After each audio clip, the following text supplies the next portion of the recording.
I might have fixed it. Might have been that easy. Might have been this easy. I don't think I had this little guy on. Let's see.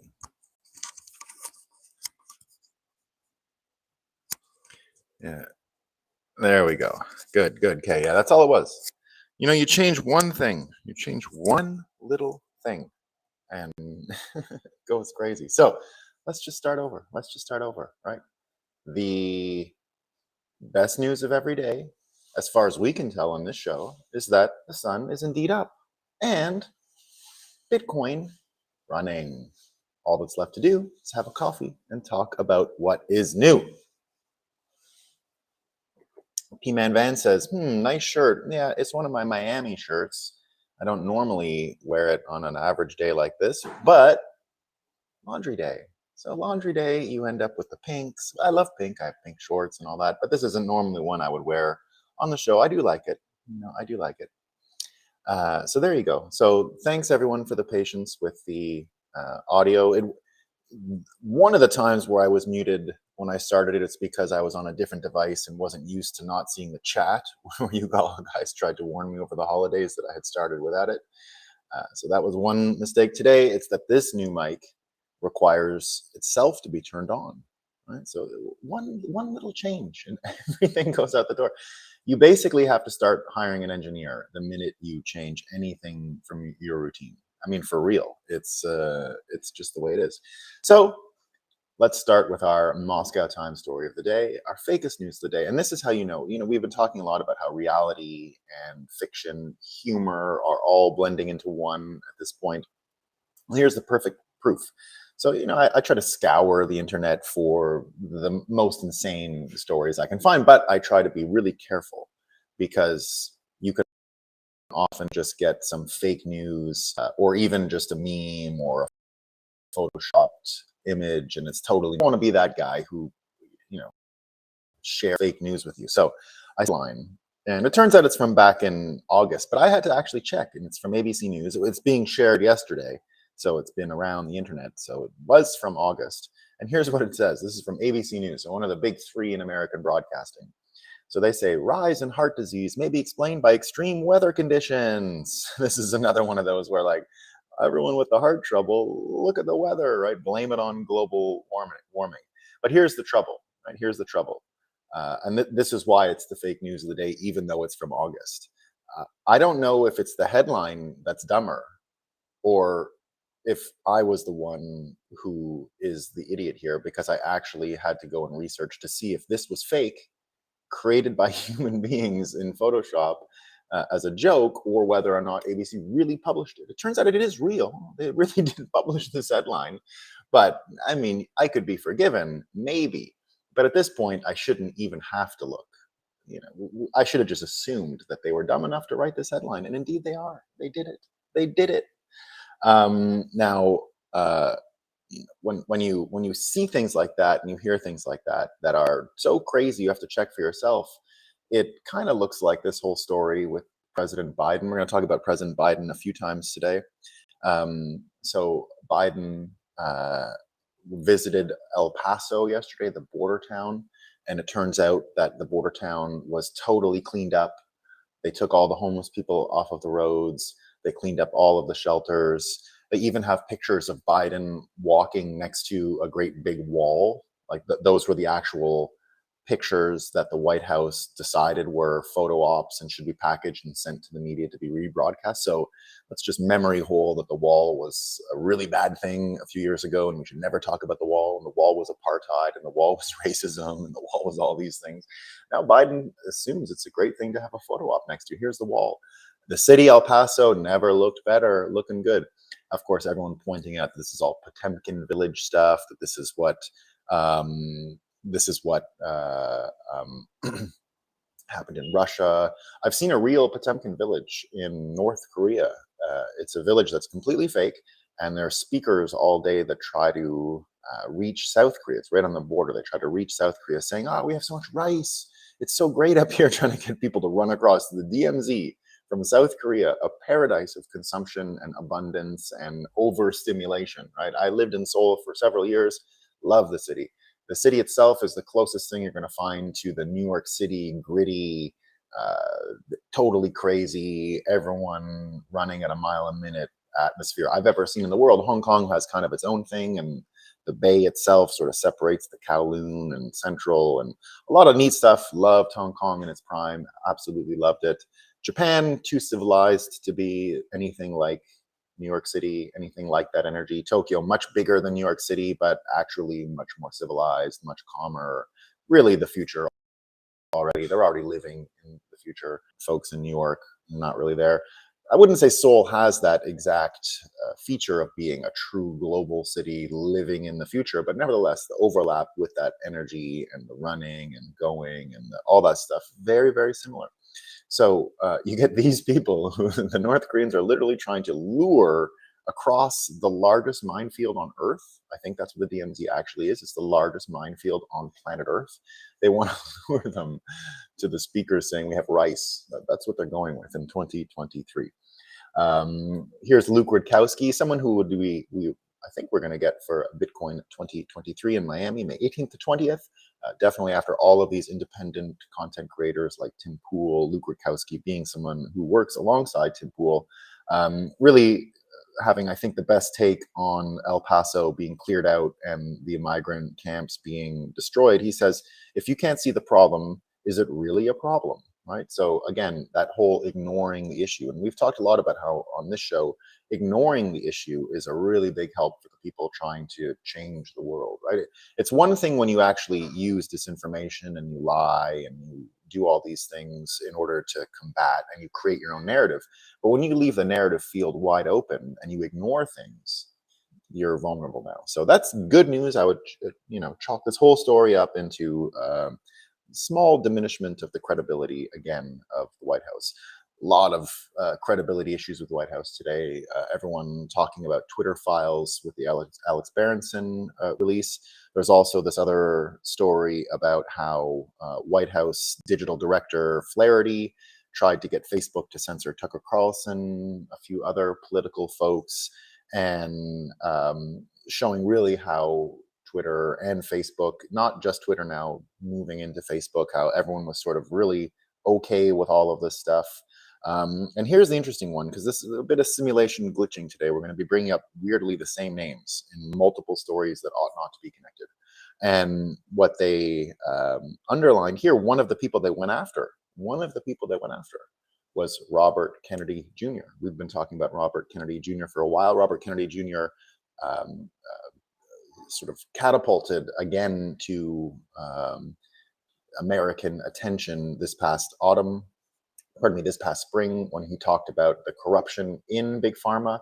So he wasn't there taking a Dr. Malone approach or a Dr. McCullough approach. He wasn't bringing receipts about any vaccines that were terrible. In fact, RFK, I think, is married to Sheryl Crow, the musician, and they even had a party at their house during the lockdowns and required vaccination to attend. So this is not someone who's coming at it from the strictly anti-vax point of view. He was coming at it more from the corruption that happened after his family was ousted by a criminal organization known as the LBJ administration.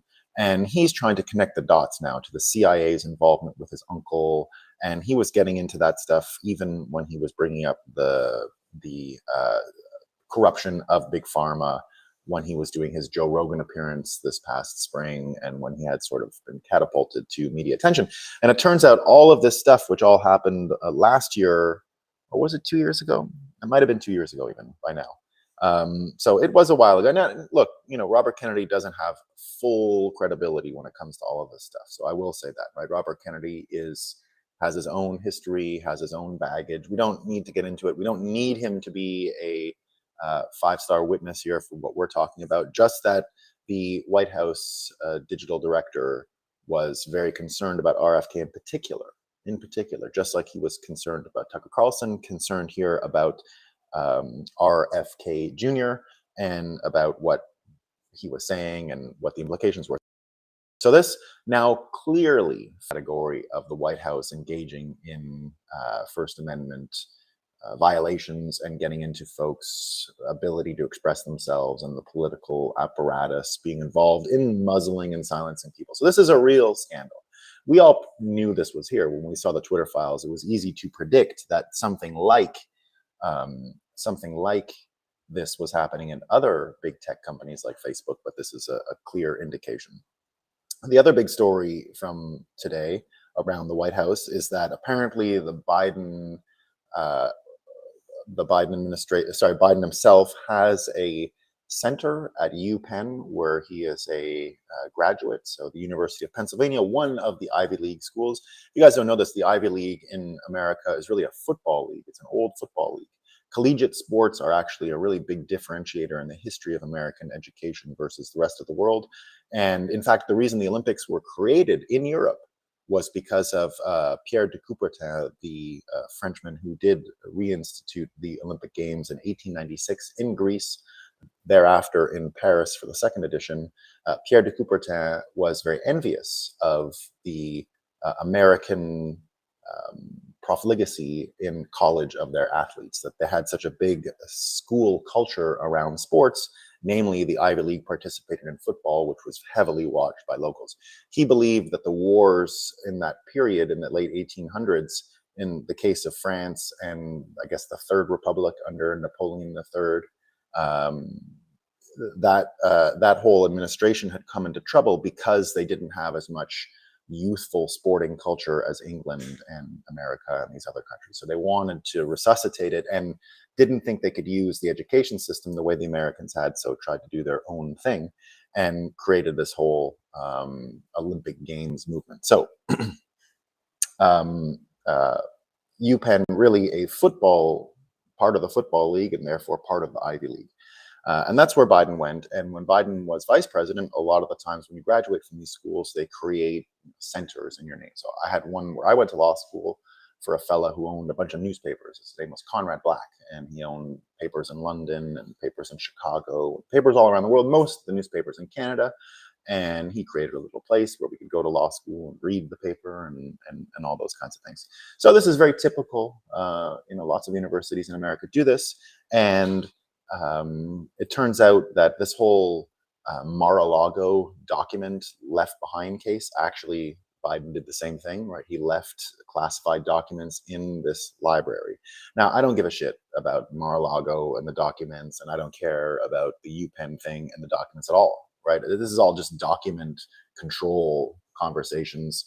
It's clear in the case of Trump that it was used to put a specter over him up into the midterms. Oh, nuclear secrets. One of the funniest things I just want to point out about the media's reaction. So everyone now, oh, Biden, it's different. It's different than what happened with Trump. I don't even care again. This is all just document control, not that interesting. But the reaction to it in this case, in the New York Times discussing what happened with Biden, they made a specific point to say there were no nuclear secrets left behind. But there were no nuclear secrets in Trump's documents. But the point was just to add that in there and clearly show that they're in the bag and all these things. So this is all document control stuff, and we don't know what's in them. It's just a handful of documents. But that's not the important part. The important part is the following. Right, so forget about what's in the documents about Mar-a-Lago. I don't care about the comparisons. All of this stuff is just fake news and engagement, enragement engagement stuff. The important part, though, the part that we should take away, is that China had a $50 million investment into the Biden Penn Center. It wasn't a little, it was a lot, right? It wasn't a little, it was a lot. $50 million, and no one's talking about that. That doesn't seem to come up in any of the stories, right? So I'm not saying China had access to the documents in there. But again, when are we going to talk about Biden's connections to Beijing? Because they look very similar to the ones we've heard about in Ukraine. So what's going on with all this stuff? We don't know. We're going to find out. We're going to find out. The more we peel back on this crime family stuff, I think we're going to find some pretty big smoking guns. So interesting stuff there. And let's move to the Berenson stuff for a second. So a lot of the stuff going on today, right? Biden and the White House stuff, Biden and El Paso, Biden and the document leak, Biden and the First Amendment stuff. Now, the Twitter files, a new slate of Twitter files were shared yesterday. This time, Alex Berenson got to do them himself because he was actually involved in them, right? So he's mentioned in some of these Twitter files. And this one is all about the Pfizer board member, Scott Gottlieb, and what he actually did in order to get stuff suppressed on Twitter. So he went out and attacked. First, it was so he told Todd O'Boyle, senior manager in Twitter's public policy department, that a tweet from Dr. Ye4US claiming correctly that natural immunity was superior to vaccine immunity was corrosive and might go viral. So this is August 2021, just as the real intense persuasion around taking vaccines was probably at its highest.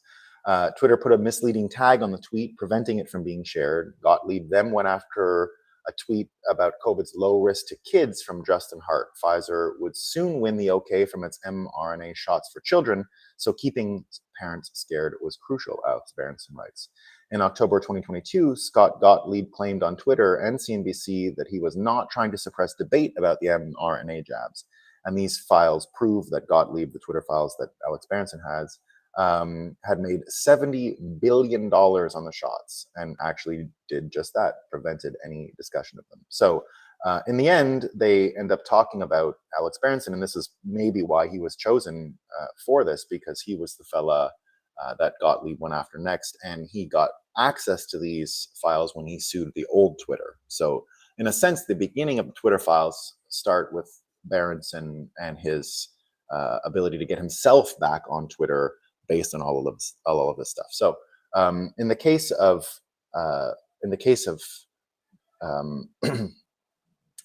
Berenson, we've mentioned before in this Berenson that we think he's a national treasure. He could be wrong about a lot of stuff, but that's not the point, right? This is the most vital thing he did, which was get kicked off for pushing the boundaries of what you can say on social media about the vaccines, and then suing to get back on and having some form of discovery in the process, which allowed him to build his case. And now his case actually aligns with everything else we've seen in the Twitter files, thereby confirming his worldview of the suppression of information. We are not talking since worldview on science. Right? That's not what we're here to defend. Right? Berenson's right to say what he believes is to be true as an independent journalist, and his ability to express himself, and the machinations that went into silencing him. Right. So that's what we're here to talk about. And he brings up in his Substack today stories from the Atlantic from 13 years ago about how Pfizer's bribed itself out of legal trouble in Nigeria, where they were testing antibiotics, killed a bunch of kids, and basically never paid at the time $2.3 billion for a health fraud case related to this, but for fraudulently marketing drugs, but never really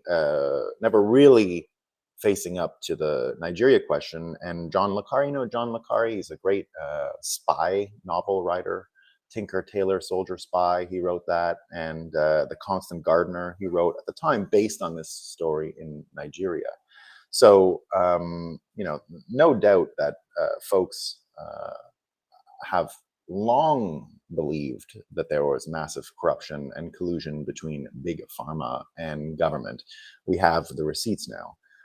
Scott Gottlieb, interestingly, defended himself yesterday on Twitter and says, "In the past, I've raised concerns with Twitter related to the safety of me and others." So here, Gottlieb says that everything he did to suppress people's arguments was about his own personal safety, because he was getting personally threatened. But of course, if you go through these receipts, right, and you see the doctors that he had suppressed, none of them were threatening Gottlieb personally. Alex Berenson wasn't threatening Gottlieb personally. Well, he might have faced some personal threats. He shared his own receipts here.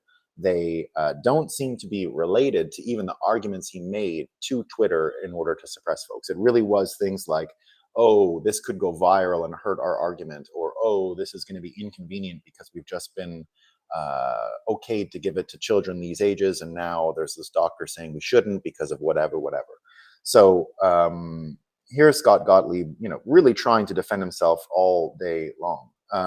But as uh, as as Mike Cernovich points out, and I'll get to this quote in 1 second because I think it's really relevant for what he's doing. So Mike Cernovich writes in response to Scott Gottlieb's defense of himself the past few days and what he's been trying to say. Oh my God, it was because I was personally threatened. Cernovich writes, "It's the vulnerable predator con. Evil people disguise themselves as weak and helpless. This is how they steal money from people, or worse. One serial killer would pretend he had a broken arm and then ask for help." And that's, I think, what a lot of us can see here is that folks have often been saying, oh, it's my personal security. These people are crazy. They're going to hurt me, right? Maybe that's the case, but someone like Scott Gottlieb, I think, already needs to have his own personal security at this point because it's nothing to do with what's being said on Twitter. I think a lot of people are angry with everything that's going on, and that's pretty normal at this point for someone in that kind of a job. Now, I'm not defending violence by any stretch.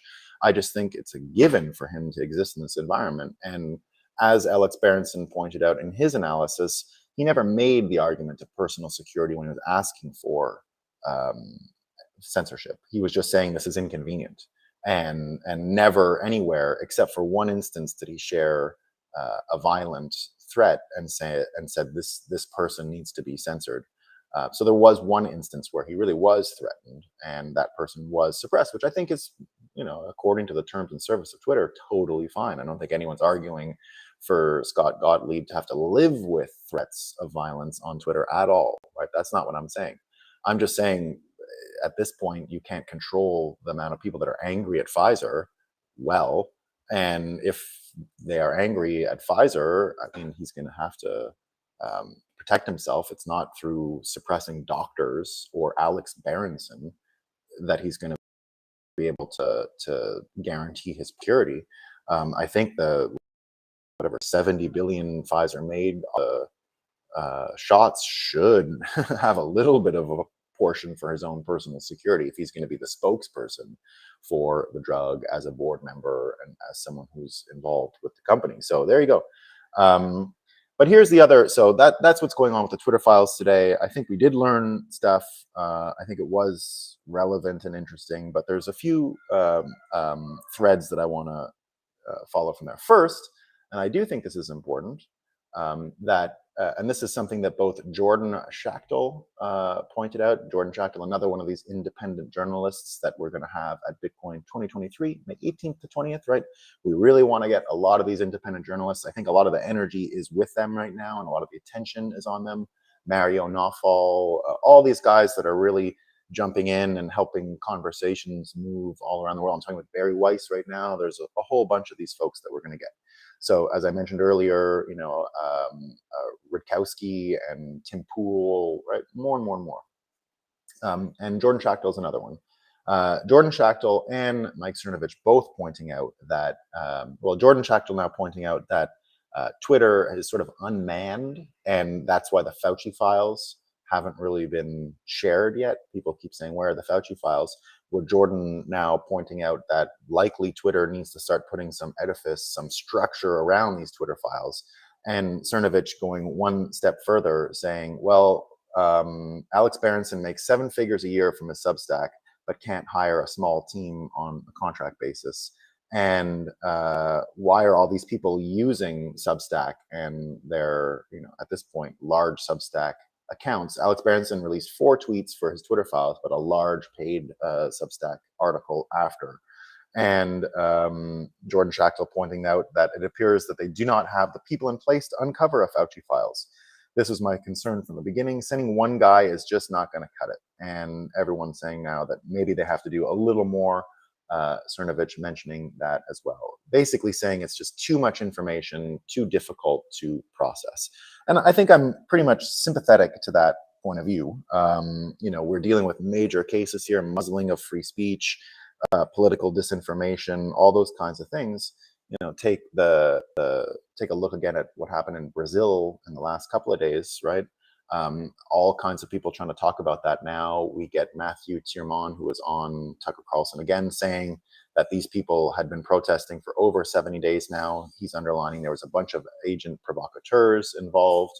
much like January 6th in the United States, and that because they declared martial law, they were able to arrest most of the protesters and finally clear out the space.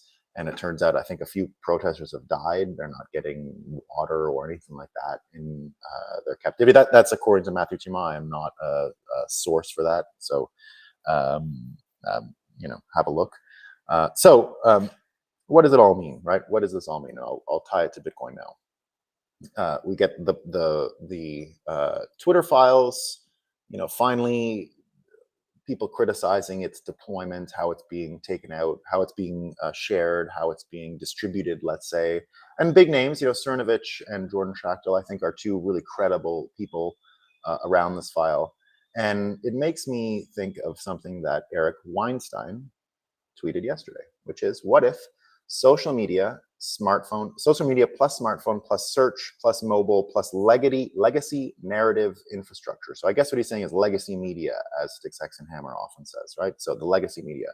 So what he's saying is, what if social media, smartphone, search, mobile, and legacy media infrastructure is greater than, in its power to persuade, influence, hypnotize, than the printing press, right? He says, maybe that sounds ridiculous to you. Laugh if you want to, but spare a thought that it might well be true. And maybe this collision is just getting started. So what he's predicting here is that perhaps the yoke of disinformation or persuasion or brainwashing is too great to overcome now. That the collusion of these entities can spin almost any narrative, and those narratives are so hypnotizing that our feeble weapons of we're literate, we're economically literate, we're energy literate aren't going to be enough to protect enough people, right? They're just going to be insufficient to fight against the hypnotic forces unleashed by social media, smartphone, search, mobile, and legacy narrative, right? That could all be true. It could definitely be true, right? But on this show, and one of my predictions that I have is that AI will, we talked about it yesterday, will be basically welcomed by people because it's going to help solve loneliness, right? It's going to be your best friend. We talked yesterday about a study that came out saying that when the psychologists who had been using AI to treat their patients just this past quarter before Christmas, they did a sort of a survey on it, and the scientists would use AI to help really just throughput, right? So it was their own notes being fed into the AI, and the AI in the chat GPT thing would, release text and advice, and they would share that with the patient. They told the patient the truth after a certain time as part of an experiment, what had happened. The patients reported before knowing that it was AI, that it was an effective, advice. They liked it, After, when they found out it was AI, they discounted the advice and didn't want it, right? So the news, or whoever was following this case that I read, had, I think, the wrong conclusion. Their conclusion was, look, no one's ever going to want to get advice from AI. It's never going to happen. We're not going to get advice from AI. People don't want it as a machine. My argument is they get it wrong. AI just hasn't learned yet how to let you know and convince you that it feels empathy. What I argue is all those people wanted when they went for counseling was a little bit of a cure to their loneliness, and someone to just give a shit about them for 1 second and listen to their stories. We hear all the time, just listening is often enough for someone to have major progress in whatever is hurting them, right? Just having someone who they can share their fears, their shame with, all those things, their guilt. So my argument is it won't be long until AI figures out how to show empathy, right? Just simply saying, I care about you, and I'll show you by only thinking about your problems for the next however long time. Or, time doesn't mean much to them. You get this whole idea that everyone's going to have their own AI, and it can help with all kinds of things. So how do I know this is possible? Well, let's go back to the Biden China story for a second. I mentioned China being a major donor to the Biden UPenn thing, right? We don't care about the document management story. I don't give a shit, right? What China saw documents, or I don't care. Just that China gave money, understood what it was probably going to get out of this, And just understanding that narrative and persuasion and brainwashing is at the tip of the fingers of folks working for the CCP, right? This is the field they're in. They understand they're in the world of psychological persuasion, and they did something really interesting in relation to what I'm talking about now. Forget now, remember Biden involved in that. Why are they involved in it? I don't know. Maybe it's persuasion. But here's something they just did. Right? I'm looking for the file. Here's something they just did in the past 2 days. And it's directly relevant to what we're talking about here and directly relevant to what um, Eric Weinstein asked, the question he asked. Social media, smartphones, search, mobile, legacy infrastructure. Is it too great to fight against? Are we already underwater? Can we ever come back? Where is it? Where is my file? So, anyway, what they're doing is they're banning in China. They're banning individuals will not be able to use Chat GPT. They'll not be able to use deep fakes, stable diffusion. All of that is now banned. And the reason is they don't want to compete against the chaos that these tools can cause. And they certainly don't want to compete against the empowerment of the individual that's possible from wielding these tools, right? And that's where Bitcoiners start to get interested. Because if we're talking about empowering of the individual, if we're talking about wielding the algorithms and the protocols yourself, right? That's where I go back to this whole wizard world argument that we're seeing, right? You have a bunch of muggles who only sort of vaguely, if you remember the Harry Potter stories towards the end, they only sort of vaguely know that there's a war going on, right? There's only a vague understanding of what's happening, but they know something's up. And you get all these wizards with their own motivations and their own goals, right? And I've always thought of Bitcoin and even just using all of these new algorithms using math as almost like the ability to cast spells. It's a type of magic, right? When you can use, because the algorithms themselves, SHA-256, the found algorithm, is kind of like finding a magic trick, right? If you know how it works and you understand why it's the workhorse of cryptography, the magic that it gives you is an extraordinary thing. And what we're talking about in Bitcoin is really, instead of someone using the algorithms on you, right? That's what we're talking about, right? When you're thinking of social media, Google, Twitter, YouTube, all of these entities, the dopamine dealers, are using the algorithms on you, right? That's what's happening. You get to use it a bit, right? But according to their designs and according to what they want, right? You just get to be that whole argument that you are the product, right? You are the product. So the magic is being done to you.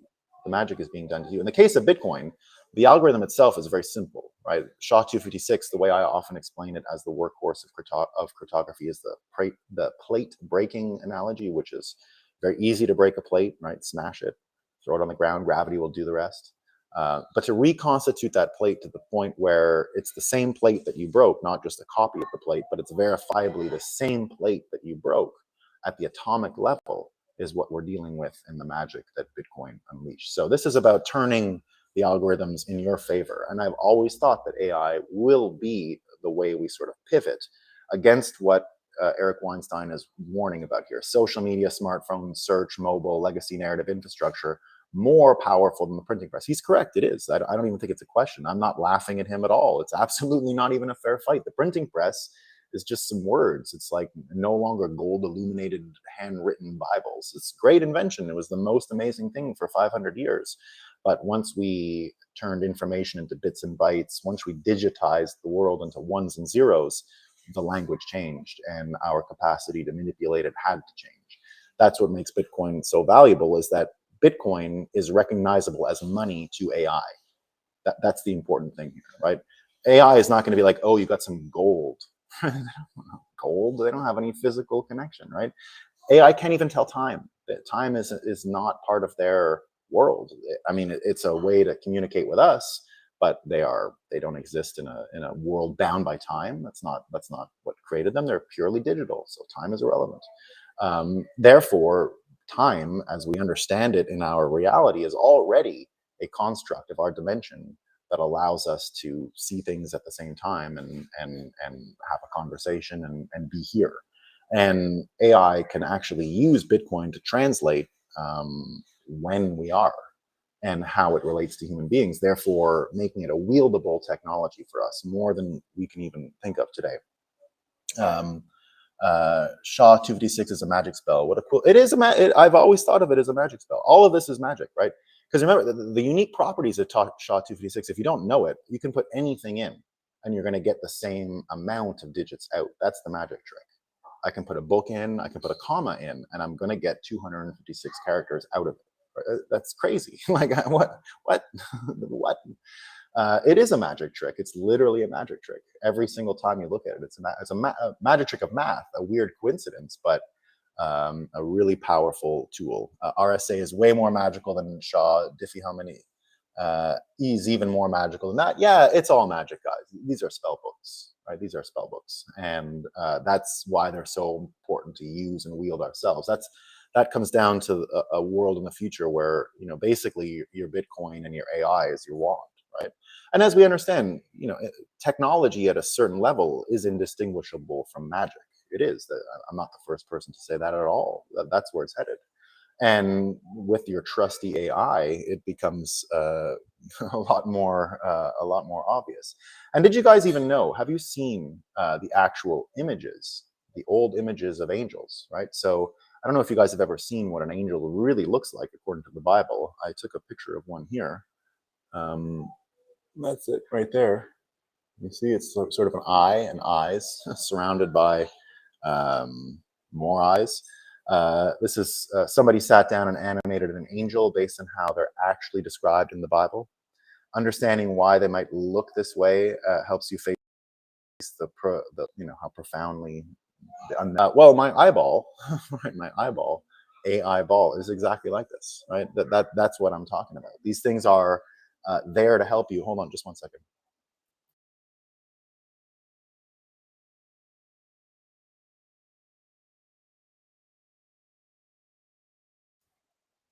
Sorry. So, kids are running in the background. Had to ask them to be quiet for a second. Where does this leave us? So, the next thing I'm going to say is, combined with that, and this is relevant to the title of today's show, which is Ye4US. So, yesterday, Ali Alexander was back on Twitter. Who's Ali Alexander? A Bitcoiner. First of all, if you didn't know that he's a Bitcoiner, he is. I've spoken to him about Bitcoin before he was banned from Twitter for being the January 6th organizer. Right, it's him. So he was the January 6th organizer. But what else is he? It turns out he's now Ye4US's campaign manager. He came in after Milo Yiannopoulos and all that stuff. So I said at the time when Milo was around, Ye probably not having the best advice with Milo. I've met Milo before as well. And just by chance on the street in New York, just saw him, chatted with him, and walked a few blocks. On my way to an interview with, what's his name? The guy on Bloomberg. I don't know. He's always whining about Bitcoin stuff. He's got his own show. It's a good show. I like him. I like whatever his name is. So I was going to Bloomberg when he was still doing not the Odd Lots. He does that Odd Lots show. He's actually an interesting guy, and he should be at Bitcoin 2023 as well. I was on my way to interview with him. So Joe Weisenthal. Thank you guys, Joe Weisenthal. Yeah, I was going to get interviewed by Joe Weisenthal, and just walked up Lexington and saw Milo and chatted with him for a while. So Ali Alexander back on Twitter, throwing fire everywhere. This is what someone described Ali Alexander as. Ali Alexander might be just one of the most effective organizers in the United States, who helped rally millions of people towards a hyper-focused objective while increasing pressure on a shadow group of power players. His efforts helped shape the future. And Ye4US, the actual handle where I got the name for this. Isn't that clear? Ye4US. Come on. Ye4US. I mean, it's really strong, right? Tonight we celebrate the return of the most famous unverified American, Ali, and the Ye 2024 movement. So we get Ye back, and what does he say, right? This is what he says he's going to do. Everything belongs to God. Anything taken from us is for our benefit or instruction. Grateful our opponents took everything from me. I lost my life savings, safety, my reputation, every social media account, supposed friends, and even got chased from my home. Jesus is king. And he goes on to say that he's going to basically burn everything down. Let me see my next piece from him here. I had one more bit from him. Well, maybe not. Maybe not. Still getting used to this new system of notes, guys. So I don't have my printer here, and I maybe will get one, but I'm used to having the physical printer, and then I can take notes a little easier. Anyway, he had a tweet that I cannot find in my list about basically what he was going to be doing as the head of the campaign, and I think he's going to be successful. Honestly, this is someone who knows how to get attention, and I continue to believe that the role of president, the most vital thing that can happen, is the role of president changing, right? Changing the role of president. Now, here's the things you need to know about Ali Alexander, right? Here's the things you need to know about Ali Alexander. Number one, on his profile page right away, now that he's back, he's got him and Roger Stone. We've talked about Roger Stone a few times. He's the guy, if you remember, during the Trump 6 stuff, that got raided by the FBI. They came, but CNN covered the raid of the FBI live. No, Trump Russia stuff, right? Not the January 6th. But I've discussed Roger Stone here in a separate context. Who is Roger Stone to me? I learned about Roger Stone years ago because of a Canadian senator from the east coast of Canada, from Halifax, who grew up as a huge fan of JFK. This senator, also Catholic. If you understand the way the Maritimes of Canada work, they're part of New England culturally. They're part of those states, right? So their capital, as I've talked about on the show, in that 9 nations of North America model that I want everyone to think about when they think of North America, right? North America is not 3 countries, it's 9 nations. And Rob Ford, 2024, he's dead, unfortunately, Dex. I was a big Rob Ford guy back in the day, 100%. Oh, and I shared today on Twitter, Fetterman 2024, he's the real guy. Fetterman 2024, he just made a guest appearance in a Christian Bale movie or Netflix show, whatever. So he's going to get set up. He's going to get some media now. He was dressed as a town drunk in the show. It was great, so he didn't have any lines, unfortunately. It would have been cool to see him try and memorize and say some lines. But he's getting some good positioning. He's getting some good profile, right? So happy about that. Good for him. Roger Stone, he's the guy, and this is how I knew about him. He's the guy who wrote the book on the assassination of JFK. He's the one who said it was LBJ who did it with the CIA and had the reasons why. So I knew about this before because this Canadian senator, who was a Catholic New Englander and was just a kid when JFK got elected, obviously looked up to him for the rest of his life and has built his entire worldview on him. And in fact, in his office, when you could put up a bunch of portraits, he's got all the war bonds things from World War II, right? The war bonds things from World War II all over his office. But the picture that he holds most dearly, he keeps the portrait of JFK as president behind his desk. Those war bonds posters, by the way, always look better, and I think are appropriate in the world of Bitcoin. It's not just buy the bonds, though. It's get out of paying taxes by changing your location, which we'll talk about one day. I mentioned yesterday, and I saw Bitcoin Graffiti, for example, wanted me to share my tax strategies on a show. I'm definitely going to be doing that. But that's part of the war effort, right? It's the same sort of propaganda posters to buy bonds. You can easily say, like, move around, don't pay taxes in one jurisdiction, and buy Bitcoin. And that's doing your part in World War III, as far as I can tell. That is empowering yourself individually with all of these magic spells and not being bogged down by a nation state or anyone else. Is the senator a Bitcoiner? Yeah, I've got him in touch with what's his name, who's also a maritimer, Brad Mills. Weirdly, I was at this thing for Pierre Poliver when he was still running for leadership, and I just sort of checked in, and it was one of the first times I'd been back in Canada and met people, because I had to get the heck out of there when Trudeau came. It was just, I couldn't even, there's no place for me. Do this Pierre Poliver thing in May, and Brad Mills was there. And Brad Mills is from this little island, is in fact the senator for that island, and he's one of my best friends, the senator. I mean, we hug, and this is like an old. I probably every Tuesday night for whatever many years I was in the Senate, him and I would go for dinner and chat. Other senators and congressmen and stuff as well, but they used to call me the junior senator. That was my nickname, and so I was the only like non-elected guy who would hang out with them, which is how I got the Bitcoin study. I had a lot of influence over these folks. So Mills, just by chance, I was talking with him, and the senator walked by, and I said, "Hey, come here." So he gave me a big hug, and I said, "No, this is your senator. You're good. You're good." So now I think they've communicated a few times. And now, is he a Bitcoiner through and through? No. I mean, he doesn't believe Bitcoin. He's still caught up in all this politics shit. He still thinks he's a boomer, right? I love boomers. They did a lot of good things for us. We can even do, I think, a show one day on where I think the confusion of our time comes from. Basically, boomer idea of revolution appropriate for their time ends up getting sort of crossed over with the generations. And that's why the revolutionaries of the 60s have a tough time communicating with revolutionaries of today, just because the narrative stuff got twisted, which is why someone like, Tim Robbins, you ever seen that actor, Tim Robbins?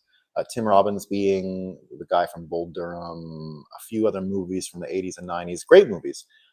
He was on Russell Brand's show recently, and this is what I love about it. Any one of these boomers that can model out loud their conversion change of mind is very valuable, right? Watching someone admit they were wrong and then change his mind is great. So what this actor is known for now is saying, like, I can't believe I vilified the non-vax people. I can't believe I did that. What happened to me to be that person who I said I would never be? That's a really effective frame. So Tim Robbins, I think, someone you should keep your eye on, because he's one of those rare people that I mentioned yesterday. You get the Bill Maher's.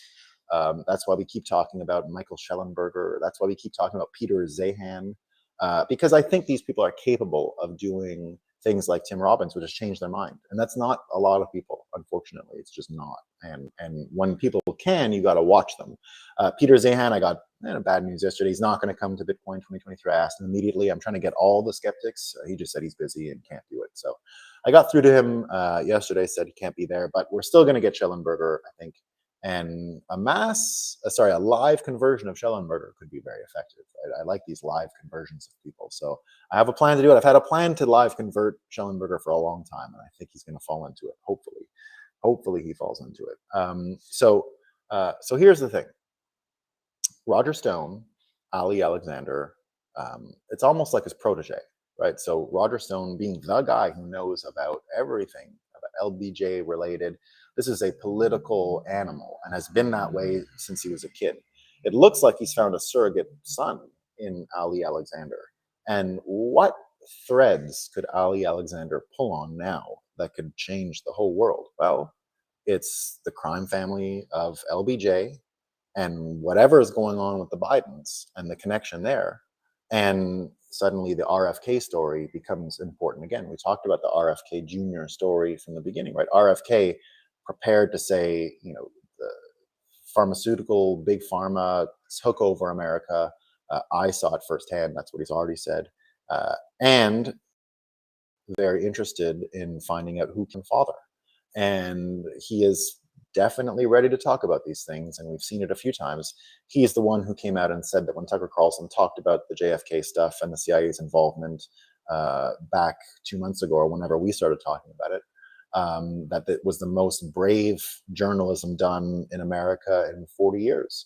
And now we've got Ali Alexander, who's heading a presidential campaign, who is Roger Stone's surrogate son, who I think is prepared to talk about all of this stuff. And I think this is the guy who knows how to get it out there. He's not going to try and argue it. We're going to see some pretty amazing staging of things. So I know, the whole thing's been quiet lately, but expect to hear more of it now that Ali Alexander is back. And expect to hear interesting things. And I think about Bitcoin, right? So that's what I'm going to come out and say. Ali Alexander, a Bitcoiner, and we have all of this confusion around propaganda, psyops, all those things. We've got AI coming on board. These things can protect us. It's going to be our best friend. It's going to cure loneliness. It's going to protect us from fake news. It's going to protect us from psyops. It's going to be the thing you ask, is this Pfizer guy telling the truth about the physical intimidation? The AI can say, no. He asked for censorship because it was inconvenient for his business narrative, right? That's on evidence, right? But are we all going to go into Twitter files? Like, Twitter files as it is are hard. Like, I do this for a living and I have trouble following it. Ali Alexander's Twitter handle is just Ali, just Ali. So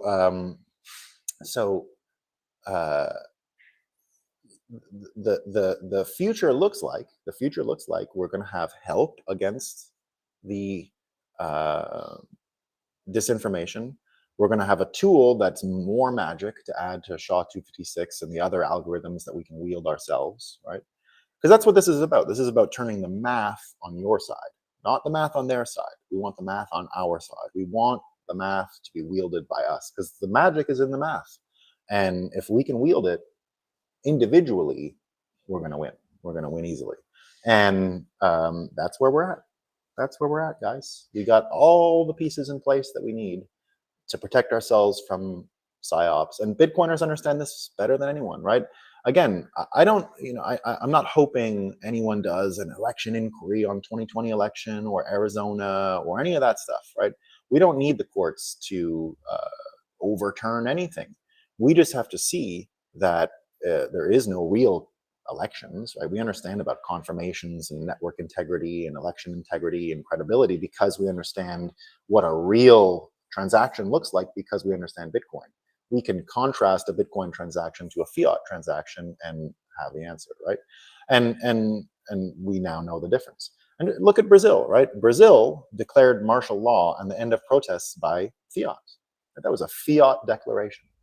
They ordered it, and now the protests are over, right? So that's the type of pivot we're about to experience, right? We're gonna be able to equate fiat, the money, with fiat, the system of declaration from on high, and we're going to understand credibility, network integrity. We already do more than ever, but we're going to see it in the real. Like Ali Alexander are going to make sure people see it. It's going to be unavoidable. And yay for us! Yay for us! Good. All right, team, for today. We'll be chatting again tomorrow. Didn't make it to. It's 2 doors down, this office supply store. Gonna make it today, gonna get the colors I need, and we're gonna be back up and running on the board tomorrow. All right, so sorry I've broken my board promise by a day, but it was just busy yesterday catching up with stuff, so really never made it to the other side of the street. So there you go. All right, team. Peace.